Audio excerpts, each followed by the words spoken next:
de Luanda. Funcionava de frente à sede do MPLA na Vila Alice. Portanto, era ali onde está o Comitê Provincial do MPLA na Vila Alice, era ali que funcionava a direção central do MPLA, antes das eleições. O MPLA era ali, a sua representação oficial em Luanda. Eleições que não virão a acontecer. Que não virão a acontecer. Mas estava a dizer que, a uma determinada altura, Agostinho Neto chama-nos, e só mais tarde viemos a saber que isso tinham sido instruções do Rosa Coutinho, como dizem, primo da Maria Eugênia Neto, que era parte integrante do processo de descolonização da Angola. Agostinho Neto diz, meus senhores, nós não vamos fazer eleições. A independência não se entrega, arranca-se. E nós temos que arrancar a independência. Aqui não haverá eleições. Primeiro, porque a independência não se entrega, arranca-se. E segundo, que se formos eleições, o MPLA perde.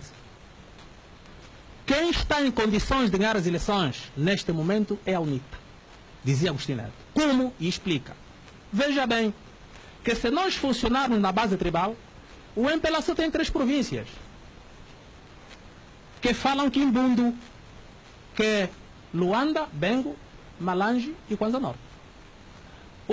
A FENELA tem um bocado mais, que é o Baza Congo, Só e Uigi. As eleições iriam e vão ser ganhas pela UNITA, porque a UNITA tem o resto das províncias, na altura de distritos, que compõem Angola. Todos eles falam Ovimbundo, falam Umbundo, e se houver eleições, a UNITA ganha esmagadoramente. Por isso, vamos utilizar o plano A, fazermos confusão e corrermos com esses lacaios daqui. Então foi pela primeira vez que eu ouvi o termo lacaio e agentes do imperialismo, porque a nossa opção é socialista e comunista e temos que correr com esses homens. Nós éramos jovens, mais militares do que políticos, só agora que eu fiz cursos e me inteirei de outras nuances da política do MPLA, nós aceitamos que íamos fazer. E então começam as provocações.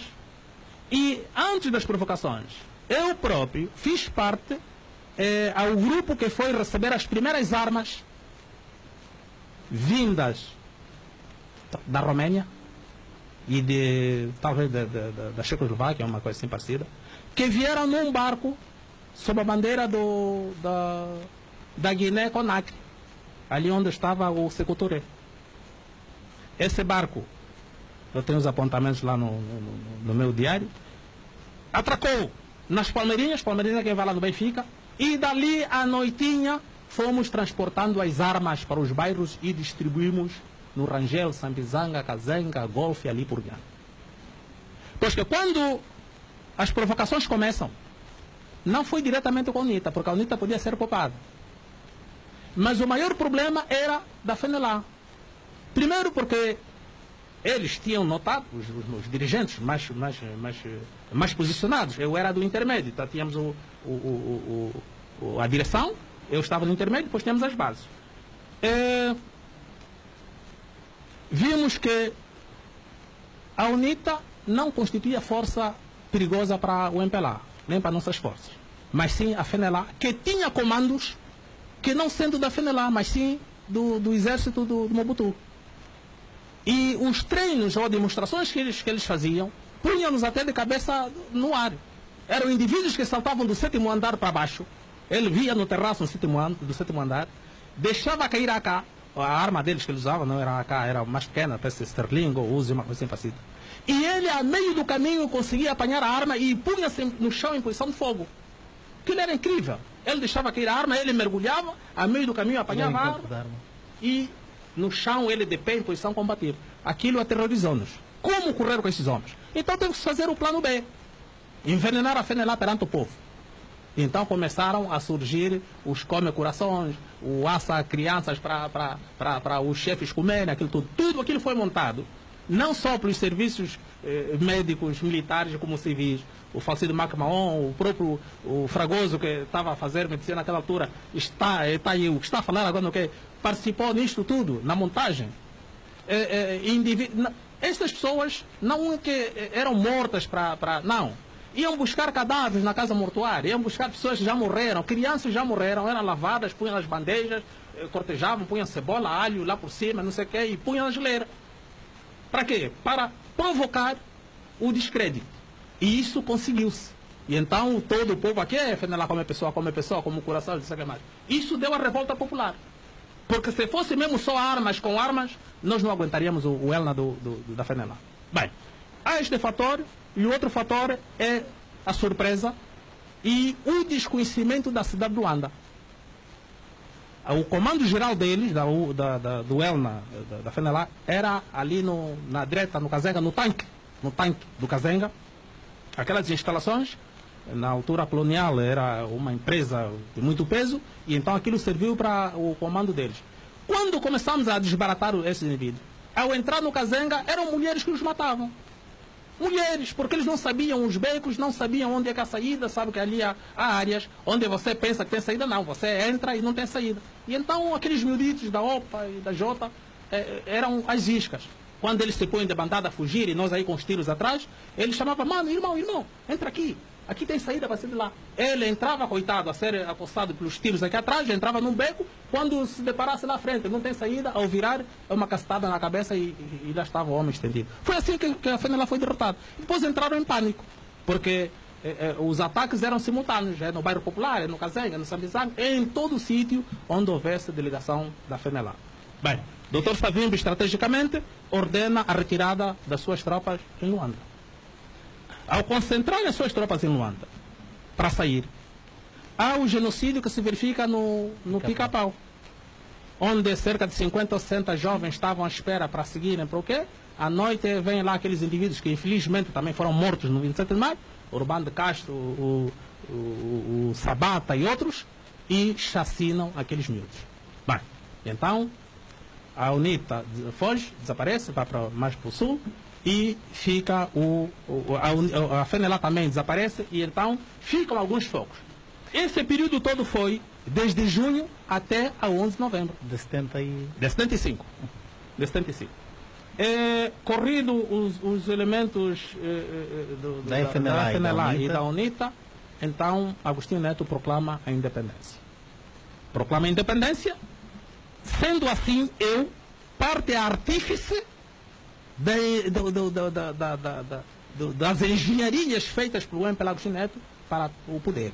Por isso é que eu digo, eu sou parte integrante do MPLA e do poder, porque eu fiz parte dos elementos que colocaram Agostinho Neto e o MPLA no poder.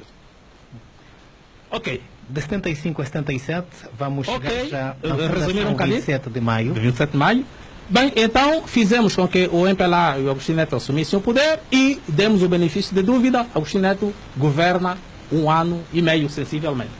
Mas durante esse governo do MPLA... Mas essa perspectiva é que o senhor Coutinho, que ele diz ao Dr. Agostinho Neto e ao MPLA de que a independência não se dá, mas sim arranca-se, desta forma devia-se escorraçar a UNITA e a FNLA de Luanda. Como é que o Dr. Agostinho Neto geriu esta... Não, porque geriu não só este fator das forças portuguesas. Algumas forças portuguesas estavam interessadas que o MPLA, que fosse o MPLA assumir o poder. Mas o maior problema não foi só das forças portuguesas, foi de temer as eleições. Temeu as eleições. Quer dizer, se houvesse eleições, a UNITA ganhava, como eu já disse. Então, para que não ganhasse, tinha que haver confusão. Portanto, Agostinho Neto aderiu imediatamente àquele pensamento, tendo em conta a perca das eleições que se avizinhavam. Bem, Agostinho Neto está no poder e então forma o primeiro governo, que é aquilo que a gente já sabemos. O ministro da Defesa é branco, o chefe da Segurança é branco. E ali surge aquilo que o Nito, que as pessoas alcunham o Nito Alves de que era racista. Não era racista coisa nenhuma. Ele disse coisas que eram verídicas, que hoje estão aí à vista. Qualquer das maneiras, os comandantes do MPLA e concomitantemente alguns membros do Bureau Político do Comitê Central viam e percebiam que o que nós tínhamos programado para a independência não é o que estava a acontecer. Esses comandantes, esses dirigentes políticos do MPLA viram que Agostinho Neto estava a se desviar da linha traçada para a independência total e completa que nós advogávamos. Esses comandantes viram que Agostinho Neto, inclusive, já estava a trair os guerrilheiros que tinham morrido pela independência e outros tantos que tinham vindo e estavam a ser subalternizados. Onde é que estavam os desvios? Os desvios estavam na opção política, que nós não estávamos a ver comunismo nem socialismo nenhum, não sabíamos o que é isso, nós só queríamos um governo que nos desse liberdade total e completa, onde a educação fosse para todos, saúde, justiça e tudo, e acima de tudo, o que Agostinho Neto dizia, é o pão para todos. Esta Angola vai ser para todos nós. E 1 ano e meio vimos que já havia discrepâncias, já havia diferenças, já havia corrupção, já havia enriquecimento e já havia inclusive a não participação do povo nas decisões, por um lado, e por outra, já estávamos a ser subalternizados por elementos que estavam a se incorporar no MPLA. Portanto, e aqui onde nós chamamos os militantes da primeira hora e os da 20ª hora. Portanto, os elementos que começaram com a luta e os outros que entraram depois do 25 de abril. Mas os brancos que a senhora se refere também não participaram da luta para a conquista da independência, aqueles que estiveram do lado do MPLA? Mas nós tínhamos, outros partidos? nós tínhamos uma opção, que colmataria isto. Nós não estávamos contra os brancos nem os mulatos que chegassem ao poder. Simplesmente haviam cargos que não podiam ascender. Como que é? Veja bem, eu tenho a Constituição Portuguesa, que acabou no 25 de abril de 74. Dizia, e tenho lá, o branco, nascido das colônias Angola, Moçambique, São Tomé, Cabo Verde e ali por diante, não podia ascender a cargo de deputado, ministro, general e presidente do tribunal. São 4 categorias em que estes brancos não podiam ascender, não podiam chegar a estes postos, por nascerem fora do Portugal continental. E nós tínhamos mais ou menos esse modelo. O branco, o mulato, podiam estar conosco. Podiam estar, sim senhor. Mas se nós corremos com o branco que é o pai dele, como é que vamos pôr no município ou na província um branco para governar ali? E o Agostinho cometeu esse erro. Porque o povo ali via, bem, mas então corremos com o branco, agora está o filho dele. Mondanhoca, em Quimbundo, isso, Mondanhoca, quer dizer, filho de cobra é cobra. E essa tese é dos mais velhos, não sou eu que estou a inventar. Por isso é que Agostinho Neto aqui começou a desviar-se dos objetivos da luta e a criar confusão. Porque eu, na altura, entendia que a luta era feita contra o colono português e não contra o povo português ou contra o branco. Bem, se não era contra o branco, era contra o colono, isso na versão política oficial, mas o meu avô não entendia isso. O meu avô sabia que o inimigo é o branco. Ele não sabia ser colono, podia chamar aqui colônia, mas o branco é o inimigo. E Agostinho Neto, ao cometer esses erros, começou a se distanciar dos objetivos. E essas contestações eram discutidas a nível do bairro e a nível do Comitê Central. E eu recordo-me que Agostinho Neto, porque a nível das Forças Armadas, a nível das FAPLA, eu era membro do Comitê de Defesa da Guarda Provincial. Aquilo que eu chamo o GP, Agostinho Neto tinha Comitê de Combatentes da Guarda Provincial. Eu tenho esse cartão. Comandantes, andava civil, com uma AK no bolso ou no carro, mas nunca fardado. E eu fazia parte da última linha da Agostinho Neto. Recordo-me, tenho ali as agendas, acompanhei Agostinho Neto em 2 reuniões com mais velhos, uma aqui no bairro Popular junto à igreja Santana, moravam uns mais velhos de Catete, ali estavam 8 mais velhos de Catete, mais velhos de Agostinho Neto. Eu não vi lá ninguém ali que era menor de Agostinho Neto. Agostinho Neto reuniu-se com aqueles mais velhos ali e passado outros 15 dias ou 20 foi se reunir com outros no bairro Operário. Eu fazia parte da escolta de Agostinho Neto. E ali não houve sirenes, não houve escolta, não houve armas na rua, não. O Agostinho Neto foi num Volkswagen com um chapéu de palha, aquele que nós chamamos de zamba, aquele chapéu tipo de camponês, sentado aí atrás, mais alguém ao lado dele, o motorista, e nós íamos em outros carros. Posto ali o carro de um e do outro ficavam à distância, ia-se a pé, ninguém deu conta que o Agostinho Neto está a entrar ali, as crianças continuavam a brincar e ali se reuniam. Isso só para dizer que Agostinho Neto era intimado, era chamado para vir ouvir os mais velhos. Ouvir os mais velhos. E ele vinha. E muitas vezes lhe disseram, rapaz, estás a governar mal, o que é que tu queres? Primeiro que já cometeste um erro. Tu foste estudar e trouxeste lá uma mulher branca. Esta mulher branca é que é a nossa mãe. Maria Eugênia Neto um dia vai ter que me agradecer.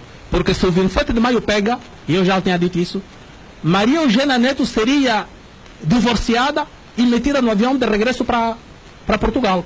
Porque aqueles mais velhos do 4 de fevereiro já tinham uma Madalena de catete preta preparada para Agostinho Neto. Só que Agostinho Neto aceita a ideia, mas diz: não posso divorciar minha mulher assim.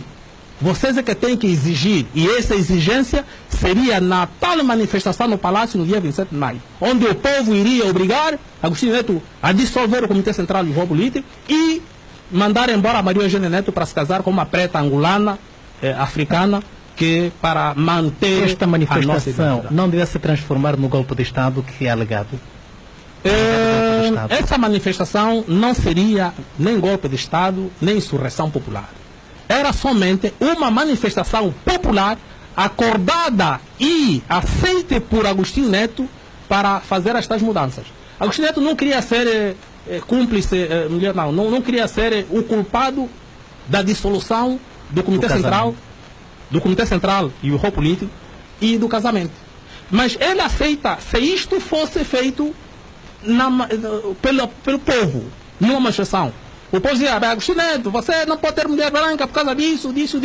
Por favor, divorcie essa senhora, crie as condições e manda embora. E Agostinho Neto virava sua esposa e dizia: estás a ouvir? Vamos nos separar, mas nem minha vontade, é vontade do povo. De igual modo o Comitê Central. Até que ponto esta situação terá precipitado a morte de Agostinho Neto? A morte de Agostinho Neto veio depois do genocídio de 17 de maio. Eu já disse uma vez e hoje volto a repetir: Agostinho Neto foi a última vítima do 27 de maio. Os homens que mataram e desmataram no 27 de maio são os próprios que mataram Agostinho Neto.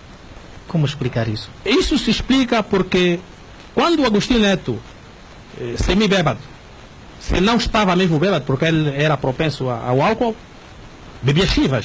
E eu acompanhei muitas vezes garrafa de uísque aí na secretária beber, a escrever. Pessoas talvez não convinha levar. Não, mas muita gente sabe. Não há nenhum elemento do birro político no Central do MPLA que não sabe que o Agostinho Neto era propenso ao álcool, que bebia uísque.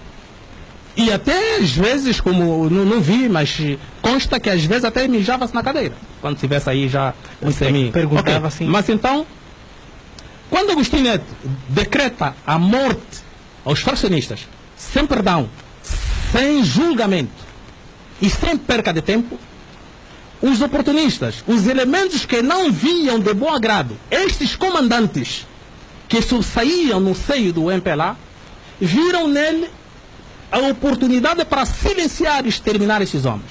Então temos ali o comandante Nito Alves, o monstro imortal, o Sihanouk, o Bakalov, enfim, tantos outros. Comandantes de verdade, militantes acérrimos do MPLA, foram mortos. Agostinho Neto vai numa reunião da OA e ali o Senghor, na altura presidente do Senegal, Agostinho Neto, com aquela fisiologia dele, porque estudou em Portugal, é menino de Coimbra, veio lá do quê? A falar em democracia e liberdades, calaram-lhe a boca. Agostinho Neto a falar em liberdade e democracia onde? Em Angola. Senghor segura no envelope e entrega-lhe mais de 50 e tal fotografias do genocídio do 27 de maio. Agostinho Neto olhou e disse: mas isso é o quê? Isso é o que está acontecendo no teu país. Estes cadáveres, esses buracos, esses tratores a passar por cima do que essas pessoas arderem, é no teu país. Agostinho Neto abandonou a reunião. Se estou a mentir, há aí elementos do MPLA que podem confirmar isso. O próprio Dino Matroz, o presidente Zé Eduardo Sá sabe disso, e outros tantos, um Vunda e outros que ainda estão vivos. Agostinho Neto, posto aqui em Angola, inteirou-se de facto do que estava a acontecer e no dia seguinte dissolve a DISA. Está a querer dizer que quando isso ocorre ele não sabia? Ele sabia, mas não na dimensão em que estava a ocorrer. Ele sabia que havia mortes, porque ele até num dos seus discursos diz: todos os dias recebo cartas, recebo recados a dizer que o meu filho foi preso, o meu filho morreu, o meu tio, o meu cunhado. E ele diz: bem, então vamos ter que parar com isso, porque o responsável sou eu. Recebo carta todos os dias de que morre gente, mas então vamos parar com isso. Como eu já mandei parar e a DISA não quer parar, então dissolvi a DISA. E vou proceder prisões de elementos que excederam. É ali onde surge a morte de Agostinho Neto. Agostinho Neto consta, e isso também por traição da própria Maria Eugênia Neto, Agostinho Neto numa tarde, numa noite, no palácio, está a fazer a lista dos possíveis elementos que iriam na cadeia. Lusulara, Onambe, Ico, Ludwig Sassunda, Pedale, enfim, essa gente toda. No entanto, enquanto eles faziam a relação dos nomes, bebia. As tantas ficou assim, semi-adormecido. E consta que a cunhada Maria Eugênia Neto vem, puxa o papelito e vê indivíduos a deter amanhã e vê aqueles nomes. Consta que ela, Maria Eugênia Neto, liga para o Ico, liga para aquela gente toda e diz: olha, o que vai acontecer é isso, venham. E derrompante, aquela gente toda entra no palácio e acorda o Chile. O que é que se passa? Ah, por quê? Mas o que é que se passa? O que é que se passa? Ele também apanhado de surpresa. O que é que se passa? O que é que se passa? Não, mas afinal o que é que é? Bem, o que se seguiu depois daquilo já ninguém sabe. O que se sabe é que Agostinho Neto depois ficou doente. Ficou doente ao ponto de morrer em Moscovo, nas circunstâncias em que morreu, com uma explosão interna. Agostinho Neto explodiu por dentro. Todas as vísceras ficaram desfeitas. Todos os órgãos internos ficaram em papa. Sabe-se que o Dr. Agostinho Neto morreu em 1969. Sabe-se o tempo, o período que ficou incomodado? Menos de um mês. Menos de um mês. O Agostinho Neto não ficou doente muito tempo. Ele era médico e tinha um assistente. Então foi-lhe injetado um veneno de explosão rápida. Quer dizer que ele não iria sentir nada durante os efeitos do veneno. E quando ele sentisse, já estava morto. Porque ele saiu daqui já... Só restam-nos 11 minutos. Se é possível, vamos aflorar um pouco a questão que tem a ver com a união de tendência e também o COIEMA em 10 minutos. Fim do... O 27 de maio, 27 de maio levou as mortes que levaram, embora haja contradição. Há aí um ex-deputado do MPLA, quando eu falei em 80 mil, ele escreveu e enviou um recado a dizer: não, Silva Mateus está a exagerar, não são 80 mil, são só 30. Quer dizer que só 30 mil é pouca gente. Tanto, o balanço anda entre os 30 para o governo MPLA, outras comunidades internacionais falam 60 e nós vamos por 80. Qualquer das maneiras, durante aquele tempo de partido único, nenhum fracionista, nenhum elemento, nós que tínhamos sobrevivido ao massacre do 7 de maio, pôde abrir a boca para dizer nada. Dá-se, entanto, o multipadarismo, a mudança e surgem os partidos. Eu fiz parte da criação do PRD, porque o PRD foi fundado e criado por sobreviventes do 27 de maio, só que cometemos o erro de meter o Luís do Espaço à frente daquilo, que não tinha experiência política nem militar, porque tinha ingressado nas Forças Armadas depois do 25 de abril, portanto não tinha muita experiência, e deu pelo que deu, o PRD foi à vida. No entanto, criamos a Fundação 27 de maio como símbolo da existência do fraccionismo. O 27 de maio está imortalizado pela criação da Fundação 27 de maio, que há coisa de 10, 15 anos tem estado a debater, escrevendo, pedindo audiências, encontros com os membros da direção central do MPLA. Coisa essa que nunca houve nem resultado, nem um apelo do lado deles. A única coisa que fizeram foi quando nós queríamos fazer uma manifestação gigantesca, eles fizeram uma declaração a pedir calma, tolerância, que vinha resolver o problema. Passado mais 5 anos não resolveram, queríamos sair outra vez da rua, isso em 2012, e novamente fizeram aquela declaração a dizer sim, nós temos razão, mas tenham calma, vamos resolver, e não resolveram. Conclusão, o 27 de maio está imortalizado pela criação da Fundação e nós vamos fazer o que nos compete. Há algumas famílias das vítimas do 27 de maio que se revêem nesta Fundação? A maioria estão sim inscritos, são filiados. E não só, agora temos também os filiados por aderência, por simpatia. Quer dizer que leram e viram o perfil e as causas e motivos do 7 de maio e aderem. Nós temos sócios merimentos. Bem, não obstante a isso, criação do 7 de maio, a Fundação 7 de maio. Sim. Agora temos um outro dado que é político do meu lado. Quando eu apareci para reivindicar o meu lugar no MPLA, não houve resposta. Escrevi N de cartas para o Comitê Central, para o Birro Político, inclusive da reivindicação. A reivindicação é de que nós inclusive eu, que na altura do 27 de maio, era membro da Comissão Diretiva Provincial do ano, que era hoje, ou que é como hoje, o Comitê Provincial. Ok. Então, e dentro deste eu era membro do DOME, do Departamento de Organização de Massas.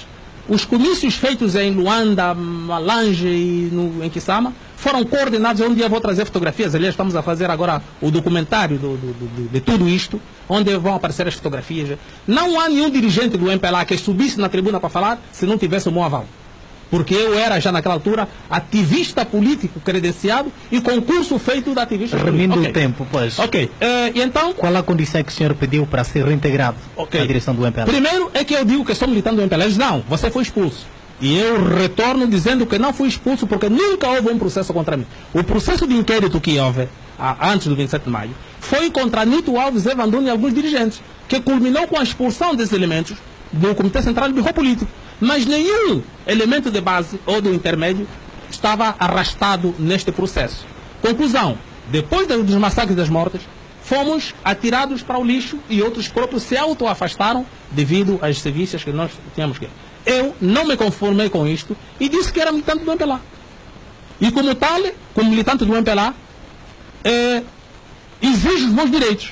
Zé Eduardo, infelizmente, ou felizmente para mim, numa reunião do Comitê Central, exterioriza a tal união de tendência. Diz, bem, tenho recebido cartas, andam aí na internet e em outros círculos, cartas de indivíduos que se dizem ser do MPLA, mas não dão a cara, não os conhecemos quem são, e falam em tendência, não sei o que mais.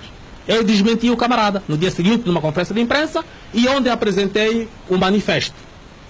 Os elementos que dão a cara nesta união de tendência é o Silva Mateus. Juntei toda a minha documentação, inclusive os documentos que eu aqui citei, passado para o Agostinho Neto.